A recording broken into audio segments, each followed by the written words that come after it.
Thanks for staying up late and welcome to the postseason edition of Football Friday Night. It's one and done for anyone losing tonight, so let's see what's on the show. Of course, we have the Spirit Stick, and this time it has a different spin on it. We'll explain to you as we get further in the show. Lawrence Gilligan is here with our game of the week, and we got a thriller to start. Vikings and Hawks. Vista will receive at the south goal. Valley Vikings and Volcano Vista Hawks in a quarterfinal, actually a first-round playoff game. Both teams, after the meet and greet, running out to the field. Then it's time to get it on. Valley's Bo Coleman under center, taking a snap, rolling right. Robert Amijo turns upfield, gets knocked out at the 1.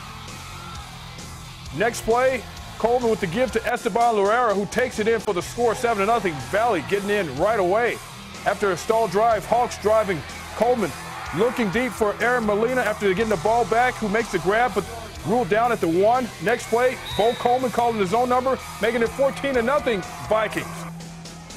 Next possession for the Hawks, Reed Hendricks back to pass, finding Derek Cravens, gets stopped, but not before the first down. Then Hendrick, play action, draw up the middle. Dominic Chavis taking it where? To the house, 14-7. Volcano cutting that lead in half. Next possession for the Vikings, and Coleman with the keeper gets crunched and would lose his helmet, so he would have to come off the field for a play. You know that rule. Bring in Albert Gallegos. Gallegos back to pass, going deep. Molina, the connection. Touchdown Vikings. That would end the first half at 21-7.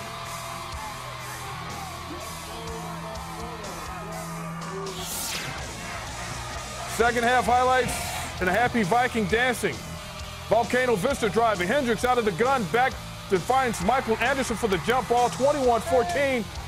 Then here comes Valley trying to do the flea flicker, but is intercepted by Brandon Madrid. Hawks with new life. Hendricks getting the ball back for the Hawks and rolling right, finding Dorset Valdez, getting the first down. Dorset. I know a guy named Tony who has that name. Next play, Hendricks, play action. The draw to Chavis, who won't be denied, getting into the end zone. Touchdown, Hawks. 21-all. Valley trying to do something about it. The give to Lorera, who fumbles, but his teammate Troy Giddens there to swoop it up, take it in for the score. Yeah, he did break the plane. Valley going up, but in the last 20 seconds, Volcano Vista trailing 27-21, takes it in for the house for the touchdown, tying the game up at 27, and then Michael Hendricks will come on for the all-important extra point and make it 28-27. Volcano moving on. They'll get the #1 seed, Rio Rancho, next. Fighting. You know, we've been behind a number of times this year. We've faced a lot of different kinds of adversity, and they just keep battling, so they don't seem to be phased like it. See, I tease them all the time. They like 3rd and long more than they do 1st and 10. Oh, that was funny. So is it the end of the road for last year's defending champion in Class 5A? I know who can answer that. Our Lawrence Gilligan right up now with the game of the week. Yeah, that's right, Van. The 6-seed Cleveland Storm hosting 11-seed Eldorado in a matchup where the Storm welcome back running back Ramel Jordan, who sat out last week due to a high ankle sprain.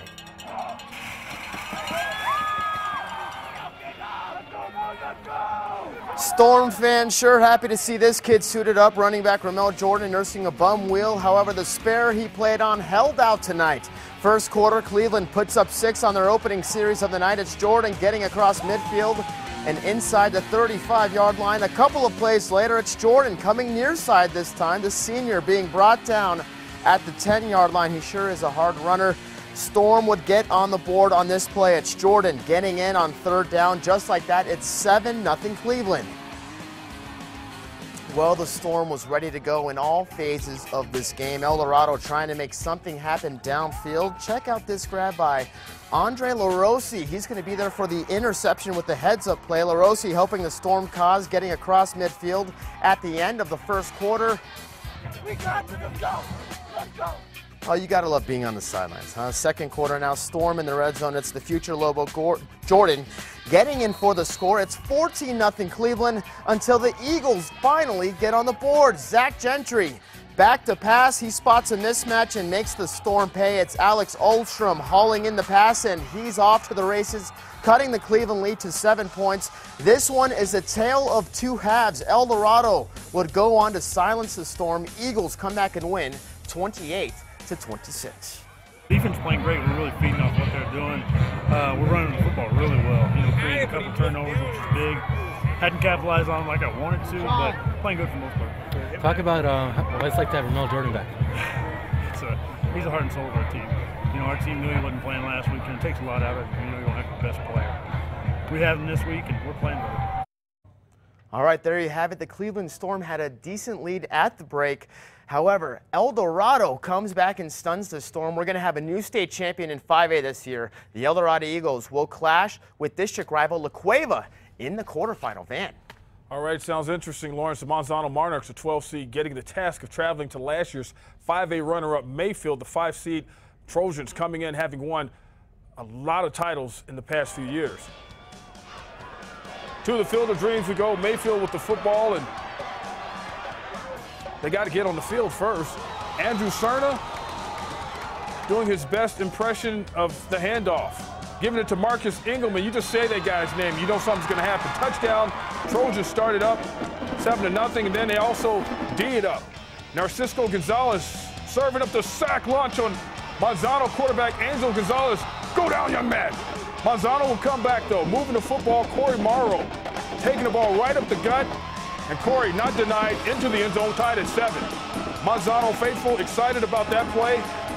Later in the quarter, they'll really get excited. Angel Gonzalez throwing it up. Jesse Torres on the other end. Will he catch it? You bet, and that's a touchdown, 14-7. Manzano actually had the lead at the half, but it's Mayfield coming back to win it, 35-28. They'll get Sandia next, the 4 seed. 7 playing 10. Clovis Wildcats hosting the Atrisco Heritage Jaguars. Clovis coming out to the field and handing the rock to this man, Kamal Cass, the 15-yard gain, showing his moves along the way. Then Clovis's Marcos Trujillo getting the ball down the field even more. Wildcats getting close to the touchdown where they would give the ball back to Kamal Cass, and you give him a ball in short yardage, equals 6. In with relative ease, 7-0. Atrisco's Nathaniel Good having somewhat of a decent night before this. Tackled by Alessandro Hernandez. And Good can't get anywhere after that. Clovis with the ball back, and guess who has it? Kamal Cass. Come down. With guys trying to pull him down, he says, no, I refuse. Good gainer there. Then Kamal's going to get the ball, and see ya. 65 yards. Mr. Cass is taking this one to the house. Clovis wins it 47-21. They'll get a number 2 seed in Las Cruces next week in the quarterfinals. Timeout is called. More Football Friday is on the way. 4 teams had the night off with the first round. We'll sort out the 5A picture when we return. First, check out our cheerleaders of the week.